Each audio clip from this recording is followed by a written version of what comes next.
Hello दोस्तों, रश्मि बाइटी storage में आपका स्वागत है। क्यों री, आज क्या बो रही है क्यारी में? नंदिनी की साथी लता ने पूछा। थोड़ी सी भिंडी और बैंगन, नंदिनी बोली। देख तो कितने बादल चढ़े हुए, अभी बारिश आने वाली है। वैसे भी सावन का महीना है, तेरे बीज बारिश पड़ने से बिखर जाएंगे। ये टाइम ना था इन्हें बोने का, नंदिनी की साथी लता बोली। जी जी, जिंदगी तो वैसे भी बिखरी हुई है, बीजों के बिखरने से क्या फर्क पड़ने वाला है? नंदिनी बोली। क्यों री, हमेशा ऐसी बुझी बुझी सी बातें क्यों करती है? नंदिनी की साथी लता बोली। तो जीजी तुम ही बताओ, इस जेल की चार दीवारों में इंसान कैसी बातें करे? नंदिनी बोली। तू अपने आप को दोषी क्यों समझती है? ठीक किया तूने उसका कत्ल करके, वो इसी लायक था। मुझे देख, मैंने अपनी बेटी के बलात्कारी को काट कर रख दिया और इसका मुझे कोई अफसोस नहीं है। कैसे माफ़ कर देती उसे? उसकी वजह से ही तो मेरी बेटी ने फांसी लगा ली थी। लता बोली। जी जी, तुम्हारी बात और है, मुझ में इतना दम नहीं है। नंदिनी बोली। दम कैसे नहीं है? तू ये क्यों भूलती है कि सबसे पहले तू एक औरत है। तू एक औरत पर जुल्म कैसे देख सकती थी भला? जो तूने किया वो सही किया, लता बोली। दोनों बातें ही कर रही थी, तभी जोर की बारिश शुरू हो गई और दोनों अपनी जेल की कोठरी की ओर भागे। बारिश को देखकर नंदिनी का मन हर्षाने लगा। वो कुछ सोच समझकर मुस्कुरा उठी। बड़ा मुस्कुरा रही है, क्या बात है? लता ने नंदिनी की ओर देखते हुए कहा। कुछ नहीं जीजी, बस ऐसे ही, नंदिनी बोली। ऐसे ही कैसे? कुछ तो बोल, मुझे नहीं बताएगी अपनी बात? लता ने पूछा। रहने दो जीजी, क्या करोगी जानकर? नंदिनी बोली। बोल ना, बता भी दे, इतना भाव क्यों खाती है? लता बोली। जीजी, इस बारिश में भीगने का मन कर रहा है। इस मन में कितनी आग है, तुम्हें क्या पता हो सकता है? बारिश में भीगकर मन की आग ठंडी हो जाए। नंदिनी बोली। तो भीग ले ना, सोच क्या रही है? लता बोली। डर सा लगता है जीजी, इतना तिरस्कार, इतना अपमान सहने के बाद अब खुश रहने से डर लगने लगा है। आखिर हम बेटियां जन्म ही क्यों लेते हैं? कन्या भ्रूण हत्या को खत्म नहीं करना चाहिए था, क्योंकि उसके खत्म होने से समाज में बेटियों का तिरस्कार थोड़े ही बंद हुआ है। बड़े होकर जो तिरस्कार मिलता था तो कम से कम उससे तो बच जाती थी। नंदिनी बोली। तो बिल्कुल सही कह रही है, लता बोली। हम बेटियां जीते जी मरे हुए हैं। सम्मान समान होती हैं परिवार वालों के लिए, ससुराल में भी वही अपमान तिरस्कार। नंदिनी बोली। लगता है मेरा दिमाग बहुत गर्म है। चल आज तेरे साथ मैं भी भीगती हूँ, भीगने से तेरा गर्म दिमाग ठंडा हो जाएगा। लता लता बोली और दोनों बारिश में जी भर के भीगी। आज सालों बाद नंदिनी ने उसी अनुभव को जिया था जो उस दिन जिया था, जिस पल को भी आज नहीं भूली है। जब दोनों जी भर के भीग चुकी तो कपड़े बदलने के बाद अपनी कोठरी में जा बैठी। तब लता बोली। अब सुना अपनी राम कहानी? जी जी, तुम भी भूली नहीं? नंदिनी बोली। ना, वो तो मैं सुनकर रहूंगी लता। तो चलो आज तुम्हें अपनी कहानी सुना ही देती हूँ। और नंदिनी ने अपनी कहानी सुनानी शुरू की। बहुत साल पहले रामलाल के घर में एक बेटी ने जन्म लिया, जिसका नाम उन्होंने नंदिनी रखा। पहली संतान, वो भी बेटी, तो ये रिश्तेदारों और समाज को बिल्कुल भी स्वीकार नहीं होता। मेरे पैदा होते ही घर में मनुष्यत सी छा गई। वो इसीलिए कि मेरी माँ बहुत ही गोरी और खूबसूरत थी और मेरी छवि मेरी माँ के बिल्कुल विपरीत थी। मेरा रंग और नैन नक्श पापा पर गए थे, तो लोगों को मौका मिल जाता था ये कहने का कि माँ तो इतनी सुंदर है, बेटी न जाने कौन सा रूप रंग लेकर पैदा हुई है, ना जाने क्या होगा इसका, कौन ब्याएगा इसे। ऐसे ताने मेरे पैदा होते ही शुरू हो गए थे और यही ताने सुन सुनकर मैं बड़ी हो रही थी। यहाँ तक मेरा छोटा भाई, जो कि मुझसे 4 साल छोटा था, वो भी कहने लगा था कि दीदी तुम सुंदर नहीं हो। माँ उसे कभी मना नहीं करती कि बड़ी बहन को ऐसा मत बोल, शायद दिल ही दिल में वो भी यही चाहती थी कि बेटी थी तो खाने में घी की कमी, बीमार होने पर इलाज में कमी, पढ़ाई में ट्यूशन की कमी, अच्छा काम करने पर तारीफ में कमी, कमी नहीं थी तो सिर्फ तानों की, जो कि बात बात पर मिलते थे, हर बात पर मिलते थे। माँ साल में 2 जोड़ी कपड़े दिलवा देती थी। कोई रिश्तेदार कपड़े दे गया तो मैं उसे आने जाने के लिए बचा लेती थी। पापा के सामने कभी चटकीले रंग पहन लो तो वो कहते थे कि तुम काली हो, ये रंग मत पहना करो, तुम पर सूट नहीं करते। केवल हवाई चप्पल होती थी मेरे पास मेरे पैरों में पहनने के लिए, और कभी-कभी तो वो भी नहीं। ऐसा नहीं था कि पापा कमाते नहीं थे, इंटर कॉलेज में पढ़ाते थे, अच्छी खासी तनख्वाह थी।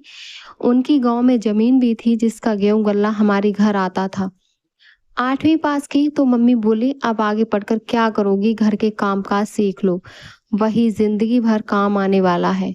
लेकिन पता नहीं पापा कैसे मान गए मुझे आगे पढ़ाने के लिए। शायद उन्हें ये डर था कि कुरूप लड़की की शादी कैसी होगी, अगर पढ़ लिख गई तो शायद कोई ब्याह कर ले जाए। लड़कियों का इंटर कॉलेज हमारे कस्बे से काफी दूर था, तो कुछ लड़कियां तो रिक्शे से जाती थीं अपनी एक दो सहेलियों के साथ, कुछ के पिता या भाई छोड़ आते थे और कुछ साइकिल से जाती थीं। मेरे लिए तो ये कभी नहीं हो सकता था कि मेरे पापा मुझे स्कूल छोड़ें, रिक्शे का किराया दें, वो भी मेरे लिए तो कतई नहीं। तो पापा ने एक सेकंड हैंड साइकिल दिलवा दी। मैं उसी पर स्कूल जाने लगी। स्कूल का रास्ता काफी सुनसान रहता था, इक्का दुक्का बस पंचर ठीक करने वालों की दुकानें हुआ करती थीं। कभी कभी सुनसान रास्ते पर डर भी लगता था। 9वीं की पढ़ाई थी तो कुछ मुश्किलें आती थीं पढ़ाई में, लेकिन पापा ने कभी ट्यूशन नहीं लगवाया। तब भी मैं कक्षा में अच्छे नंबर ले आती थी और भाई को ट्यूशन होने के बाद भी पास होना मुश्किल होता था। लेकिन मैं यह सोचकर संतोष कर लेती थी कि मैं तो लड़की हूँ, वो भी बदसूरत। शायद मेरे नसीब में ना अच्छा खाना लिखा है और ना ही अच्छा पहनना और ना अच्छा पढ़ना। इन्हीं हालातों को तय करते हुए अब मैं 10वीं में पहुंच गई थी। 9वीं मैंने अच्छे नंबरों से पास कर ली थी। स्कूल के लिए मम्मी स्टील के टिफिन में अचार पराठे देती थी। पैसे कभी नहीं देती थी कि ये 2-4 रुपए रख ले। इसी तरह एक दिन मैं स्कूल से वापस आ रही थी, तो स्कूल में केवल आधा किलोमीटर ही निकली होंगी कि रास्ते में साइकिल पंचर हो गई। अब क्या करती, मैं उसे ऐसे ही पैदल घसीटने लगी। पैसे भी नहीं थे पास में कि पंचर ठीक करवा लेती। तभी एक लड़का मेरे बगल से साइकिल पर गुजरा और आगे जाकर रुक गया। मैं उस तक जब पैदल चलते चलते पहुंची तो उसने पूछा, तुम्हारी साइकिल खराब हो गई है क्या? मैंने सिर हिलाकर हाँ में जवाब दिया और आगे बढ़ गई। वो फिर से बोला, अरे सुनो, क्या मैं तुम्हारी कुछ मदद कर सकता हूँ? मैंने कहा, नहीं, मुझे मदद की ज़रूरत नहीं है। वो फिर से बोला, मैं तुम्हें रोज़ इसी रास्ते से आते जाते देखता हूँ, संकोच मत करो, आगे पंचर की दुकान है, बस थोड़ी ही देर में पंचर ठीक हो जाएगा, मेरे साथ चलो। मैंने कहा, मेरे पास पैसे नहीं हैं। वो बोला, कोई बात नहीं, मैं दे दूंगा, उधार समझ कर ले लो, जब तुम्हारे पास आ जाएं तो वापस कर देना। और मैं मान गई, क्योंकि इतनी दूर पैदल चलकर घर जाना वाकई मेरे बस में नहीं था। ऊपर से देर हो जाती तो माँ मेरी तकलीफ ना सुनती, बस ऊपर से डांटने लगती। सो मैं उसके साथ दुकान पर चली गई। उसने मेरी साइकिल ठीक करवाई, पैसे दिए, मैंने उसे थैंक यू बोला और फिर मैं वापस घर आ गई। अब वो कभी कभार मुझे उस सड़क पर मिल ही जाता, 2 घड़ी बात करता, हालचाल पूछता और चला जाता। अब मुझे भी उससे बात करना अच्छा लगने लगा, क्योंकि वो मुझे मेरी खामियां नहीं बताता था, वो मेरी तारीफ किया करता था। इसी तरह बात करते हुए हमें 1 साल हो गया। मैं अब 10वीं के बोर्ड के इम्तिहान देकर 11वीं में पहुंच गई थी, और वो भी मेरी तरह 11वीं में ही था। सावन का महीना था, काले बादल छाए हुए थे। हमारे स्कूल खुले अभी महीने भर ही हुए थे और एक रोज वो फिर रास्ते में मिल गया। मुझे घर जाने की जल्दी थी क्योंकि बारिश आने वाली थी। भीगने का डर था और मैं आने लगी तो वो बोला, इतनी जल्दी जा रही हो, रुको ना, थोड़ी देर बातें करते हैं। और मैं उसका आग्रह टाल न सकी और उससे बातें करने वहां रुक गई।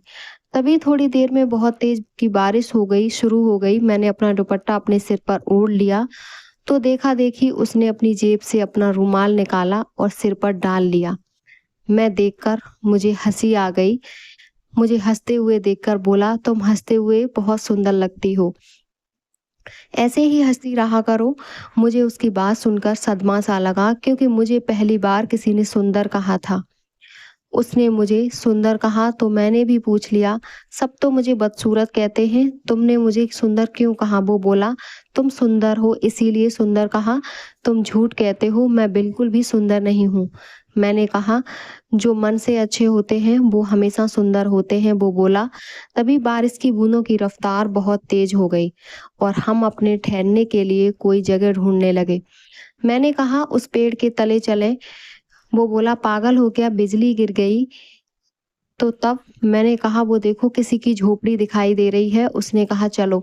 और हम उस जगह बारिश में छुपने के लिए वहां पहुंच गए। वहां झोपड़ी के दालान में एक बूढ़ी दादी बैठी थी। अम्मा, थोड़ी देर के लिए हम आपकी झोपड़ी में रुक सकते हैं? हाँ, क्यों नहीं बेटा, बस एक काम था। वो बोली, चाय बनानी आती है? मैंने कहा, हाँ। तो वे बोली, फिर देर किस बात की, तीनों के लिए चाय बना ले। सब सामान चूल्हे के पास रखा है। मैं भीतर गई, मिट्टी का चूल्हा जलाया और चाय बनाने लगी। मैंने चाय बनाकर दोनों को दी और खुद भी पीने लगी। चाय पीते पीते हम तीनों बात भी कर रहे थे। कुछ देर में बारिश बंद हो गई तो हम लोग दादी अम्मा के घर से वापस आ गए। हम ऐसे ही मिलने लगे। मिलना रोज तो नहीं हो पाता था, क्योंकि कभी उसे देर हो जाती तो कभी मैं जल्दी निकल जाती थी, लेकिन ज्यादातर मिलना हो ही जाता था। हम सुनसान सड़क पर दो घड़ी खड़े होकर बात कर लेते थे। बस ऐसे ही 11वीं वाला साल भी बीत गया और हम गया 12वीं में आ गए। तब भी सावन का ही महीना था और मुझे पता चला कि कल मुझे लड़के वाले देखने आ रहे हैं। मैं बहुत रोई, क्योंकि मैं शादी नहीं करना चाहती थी। मुझे 2 दिनों तक स्कूल नहीं जाने दिया गया। मुझे मेरी माँ ने नए सलवार कमीज दिलवाए और उन्हें पहनकर मैं लड़के वालों के सामने पहुंची। लड़के वालों ने मुझे पसंद कर लिया तो मेरे पापा धन्य हो गए। वो इसीलिए कि उनकी बदसूरत लड़की को की नैया जो किनारे लग चुकी थी। लेकिन लड़के ने जिस तरह से मुझसे बात की तो लड़का मुझे पसंद नहीं आया। ऊपर से उम्र में भी बड़ा दिख रहा था। पता नहीं क्या सोचकर उस लड़के ने मुझे पसंद किया। बिना कारण कोई बदसूरत लड़की को अपनी दुल्हन क्यों बनाएगा भला? यही बात मेरे दिमाग में गूंजती रही। मेरा लड़के वालों की तरफ से पसंद किया जाना था कि बस पापा ने ऐलान कर दिया कि अब ये स्कूल नहीं जाएगी। 12वीं के पेपर ये घर पर पढ़ाई करके ही देगी। हो सकता है कि कार्तिक या अगहन मास तक लड़के वाले ब्याह के लिए कह दें। मैं बिल्कुल सहम गई, क्योंकि घर में कैद ही रहती थी। स्कूल जाने के बहाने कुछ देर खुली हवा में सांस ले लेती थी तो अब मेरे पर कटने वाले थे। तब मैंने माँ से कहा कि माँ, एक दिन तो स्कूल जाने दो, मैं अपनी सहेलियों से मिलकर पूरी बात बता दो। तब माँ बोली, जा, एक दिन के लिए स्कूल जा, लेकिन शादी वाली बात सहेलियों से मत कहना, नहीं तो पूरे कस्बे में शोर हो जाएगा। मैंने कहा, ठीक है माँ, और उस दिन मैं स्कूल गई। सभी सहेलियों से आखिरी बार मिली। सावन का महीना था तो आए दिन बारिश होती रहती थी और स्कूल से लौटते समय आज फिर बारिश के आसार नजर आ रहे थे। जैसे ही थोड़ी दूर चली तो हल्की हल्की बारिश होने लगी।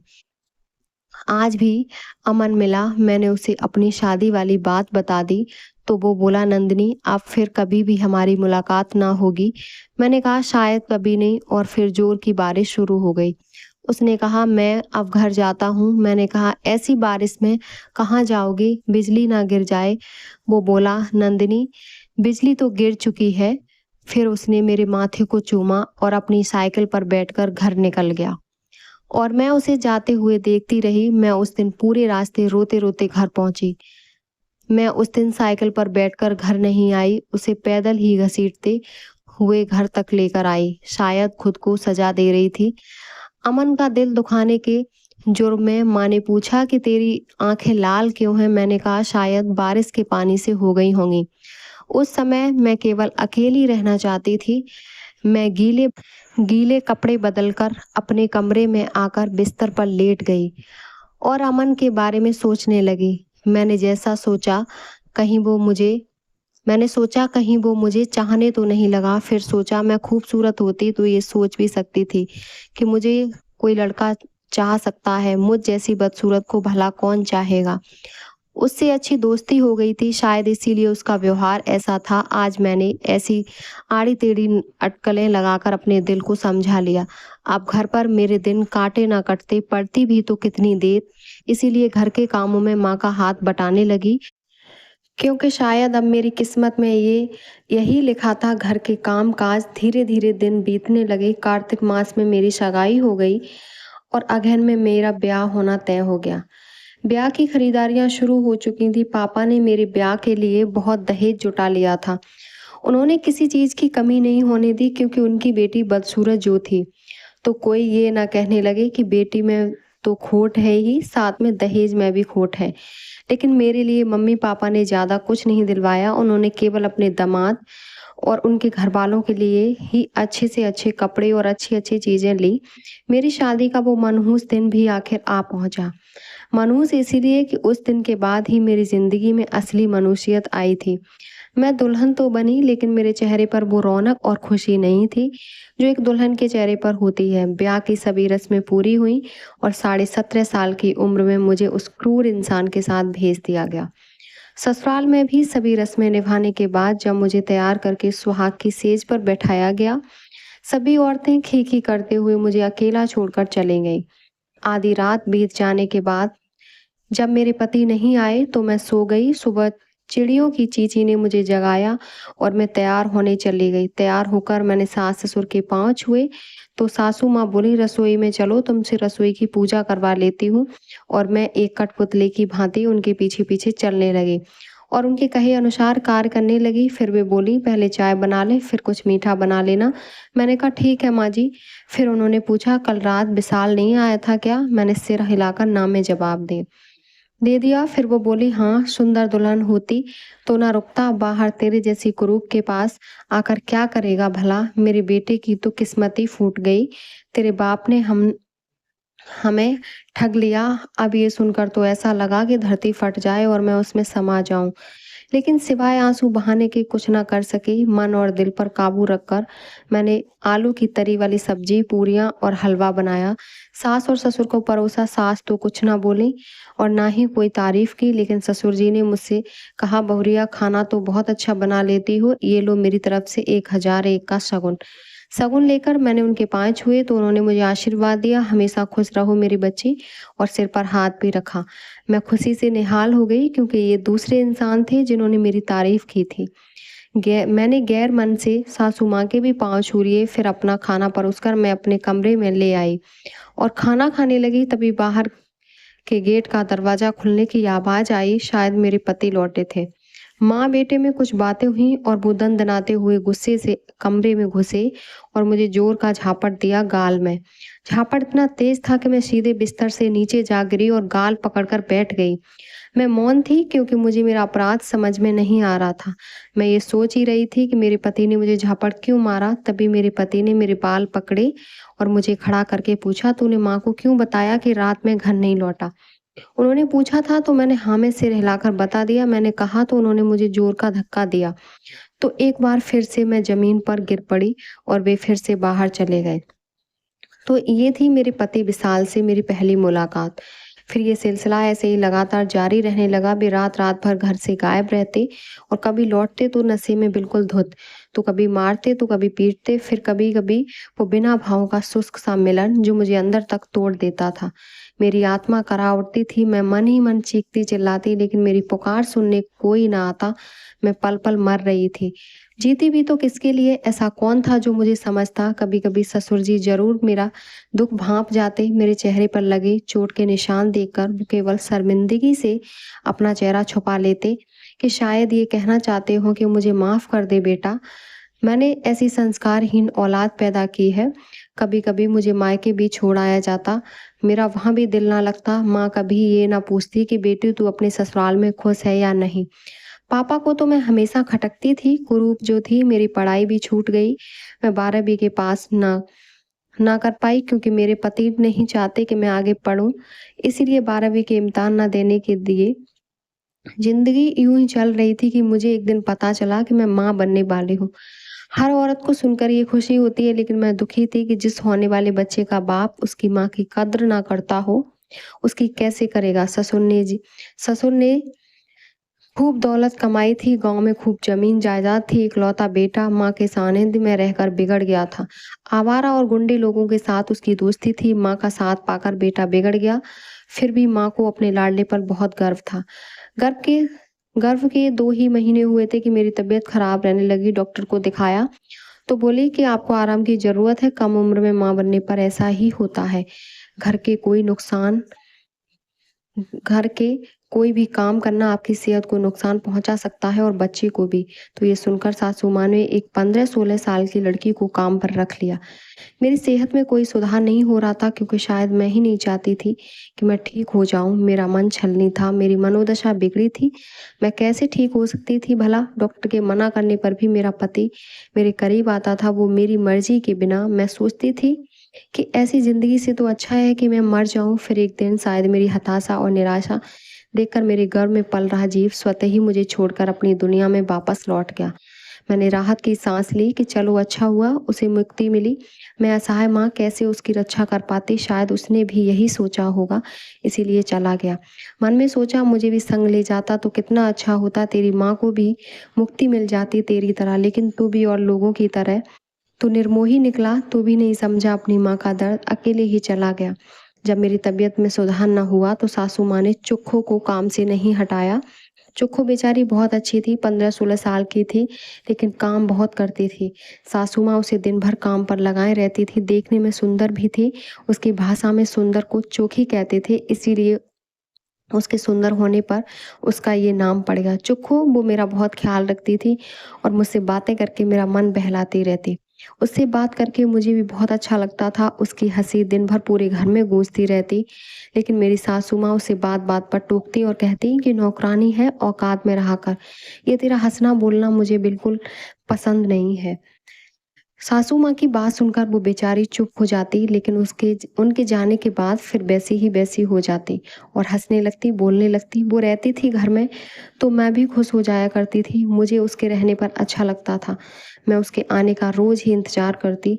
मेरे पति विशाल जब कभी घर में होते तो बेचारी चुप्पू मेरे पास ही बैठी रहती। घर के और काम ना करती, कहती मुझे सांप से डर लगता है, उनकी निगाहें अच्छी नहीं है। मैं उसकी बात को अनदेखा कर देती, लेकिन मैं ये भूल जाती थी कि मेरा पति एक नंबर का आवारा किस्म का इंसान है। उसकी संगत भी तो अच्छी नहीं थी, वो आए दिन दूसरों औरतों के पास भी जाता रहता था। मुझे तो कभी कभी अपने माँ बाप की पसंद पर अफसोस होता था कि कैसे उम्र दराज और बदचलन इंसान के साथ उन्होंने मुझे बांध दिया। मैं सुंदर नहीं थी तो क्या ये सजा चुनी थी उन्होंने मेरे लिए? इतना ही अखर रही थी तो किसी कुएं में धकेल देते या जहर देकर मार देते, लेकिन ऐसी जल्लाद के साथ उन्होंने मुझे ब्याह दिया। फिर एक दिन मेरे पति विशाल ने चुक्कू को अकेला पाकर उसे बाहों में जकड़ लिया।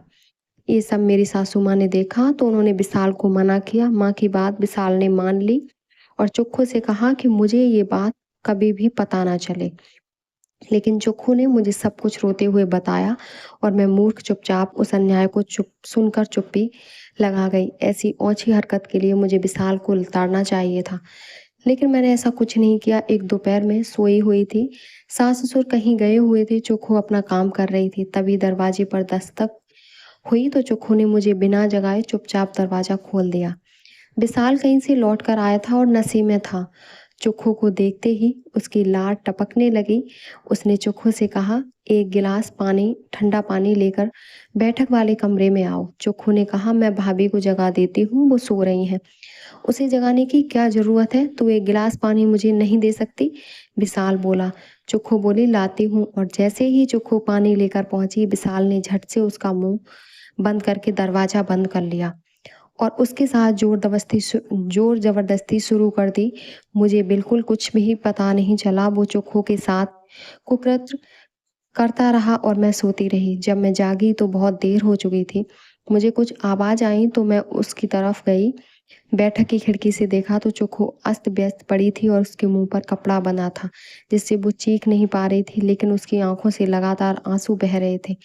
विशाल ने मुझे नहीं देखा कि मैंने खिड़की से सब देख लिया है। मैं देखते ही सब समझ गई और रसोई की ओर भाग कर गई। तेज धार वाला हंसिया उठाया और जैसे ही विशाल ने दरवाजा खोला तो उस हंसिए से मैंने उसकी गर्दन पर वार कर दिया। गर्दन तो नहीं कटी, लेकिन बची भी नहीं। विशाल की गर्दन से खून की पिचकारी बह चली। मैंने डॉक्टर को नहीं बुलाया, उसे वहीं तड़पने दिया। चुक्कू ने कहा कि तू जल्दी से चुक्कू से कहा तू जल्दी घर से भाग जा। वो चली गई और इधर विशाल ने तड़प तड़प कर दम तोड़ दिया। सास ससुर आए, बेटे की हालत देखकर माँ चीख पड़ी, मुझसे पूछा कैसे हुआ। मैंने सारी सच्चाई बता दी। सास ने फौरन पुलिस बुलाई और मुझे जेल जाना पड़ा।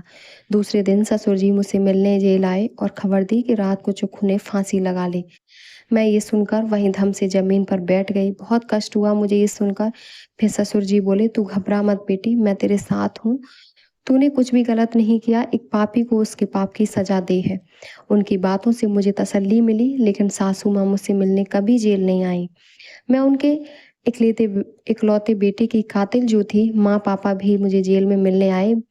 वैसे ऐसा कह सकते हैं कि मुझे जलील करने आए। और माँ बोली, कलंकिनी, तूने हमारे खानदान में जन्म लेकर हमारे खानदान पर दाग लगा दिया। अपने सुहाग की ही हत्या कर दी। तुझे शर्म नहीं आई? ऐसा करते हुए तेरे हाथ नहीं कांपे, कलेजा नहीं फटा? हम तेरा मुंह भी नहीं देखना चाहते। आज के बाद तू हमारे लिए मर गई। अपनी मनहूस सूरत फिर कभी मत दिखाना हमें। और इतना कहकर दोनों चले गए। वैसे मुझे उनसे आशा भी यही थी। जब अच्छा कर रही थी तब भी उनके लिए बुरी थी, और अब तो बुरा किया ही था तो उनके लिए अच्छी कैसे हो सकती थी। अब 5 साल होने को आए, जेल में बंद हूँ। कोई भी वकील मेरा केस लड़ने को तैयार नहीं। तो लता जी अब सुन ली मेरी राम कहानी? नंदिनी बोली, हाँ सुन ली, बहुत ही दर्द झेला है तूने। एक बात तो बता, तेरी शादी को कितने साल हुए? लता ने पूछा। यही कोई हो गए होंगे, लगभग 7 साल से ऊपर। नंदिनी बोली, तो अभी तेरी उम्र क्या होगी? लता ने पूछा। 17.5 में शादी हो गई थी, जोड़ा जाए तो मेरी उम्र यही कोई 24-25 ही होगी। नंदिनी बोली, मतलब तूने इतनी सी उम्र में इतने दुख झेल लिए? लता बोली, बस जीजी, जिंदगी है, ऐसे ही चलती रहती है, हमारे अनुसार थोड़ी ही चलती है। नंदिनी बोली। तभी एक लेडी हवलदार उनकी कोठरी में आकर बोली, तुम में से नंदिनी कौन है? जेलर साहब केस के सिलसिले में कुछ बात करना चाहते हैं। क्या होगा बात करके, जब कोई वकील मेरा केस लेने को तैयार नहीं है। नंदिनी बोली, तब भी मिल लो उनसे, उन्होंने कहा है। लेडी हवलदार बोली, ठीक है चलो। और इतना कहकर नंदिनी जेलर साहब के पास पहुंची। नंदिनी, तुम्हारे लिए खुशखबरी है। जेलर साहब बोले, क्या है साहब? नंदिनी ने पूछा। तुम्हारा केस मेरे एक जान पहचान के वकील लेने को तैयार हो गए हैं, बाहर बैठे हैं, कहो तो बुलाऊं? जेलर साहब बोले, मेरा केस बहुत पेचीदा है साहब, वो भी सुन लेंगे तो इनकार कर देंगे। नंदिनी बोली, एक बार मिलने में क्या हर्ज है, देखो तो ऐसी बारिश में भी तुमसे मिलने आ गए। जेलर साहब बोले, फिर अंदर बुला लीजिए। नंदिनी बोली, और जेलर साहब ने आवाज दी, वकील साहब जरा अंदर तशरीफ ले आइए। वकील साहब जैसे ही भीतर दाखिल हुए तो उन्होंने नंदिनी को देखा तो हैरान हो गए और बोल पड़े, नंदिनी तुम? वो भी इतने दिनों बाद। नंदिनी भी हैरान थी अपने पुराने दोस्त अमन को देखकर। दोनों ने एक दूसरे को देखा तो दोनों की आंखें भर आईं। मौके की नजाकत को देखते हुए जेलर साहब बोले, लगता है आप लोगों को अकेले में बात करने की जरूरत है। और उन्होंने कुछ देर के लिए दोनों को अकेला छोड़ दिया। दोनों ने जी भर के बातें की। नंदिनी ने अपनी कहानी अमन को सुनाई और अमन बहुत दुखी हुआ। उसकी कहानी सुनकर फिर नंदिनी ने पूछा, और तुम्हारी जिंदगी में क्या चल रहा है? शादी की तुमने, बस यही वकालत चल रही है। और शादी तो वैसे भी मैं जिंदगी भर करने वाला नहीं था, अमन बोला। लेकिन क्यों शादी क्यों नहीं करने वाले थे? नंदिनी ने पूछा। क्योंकि कोई थी जिसे मैं पसंद करता था, लेकिन उसके मेरी जिंदगी से चले जाने के बाद मैंने शादी न करने का फैसला लिया, अमन बोला। कौन थी वो? नंदिनी ने पूछा। तुम्हें तो सब मालूम है, ऐसा ही वो बारिश का दिन था जब वो मुझे हमेशा के लिए छोड़कर चली गई थी, अमन बोला। तुम सच में मुझे चाहने लगे थे? नंदिनी ने पूछा। मेरी आंखों में तो देखती कभी, अमन बोला, लेकिन अब तो सब कुछ बिगड़ गया है। मैं तुम्हारे काबिल नहीं रही, मैं एक खूनी हूँ। अब तो तुम मुझे अपना दोस्त बनाना भी पसंद नहीं करोगे, नंदिनी बोली। कुछ नहीं बिगड़ा है नंदिनी, भी अब भी एक हो सकते हैं। मुझे तुम्हारी पिछली जिंदगी से कोई लेना देना नहीं। मैं अभी भी तुम्हें अपनाने को तैयार हूँ, अमन बोला। लेकिन ऐसा कैसे होगा? मैं जेल में हूँ, नंदिनी बोली।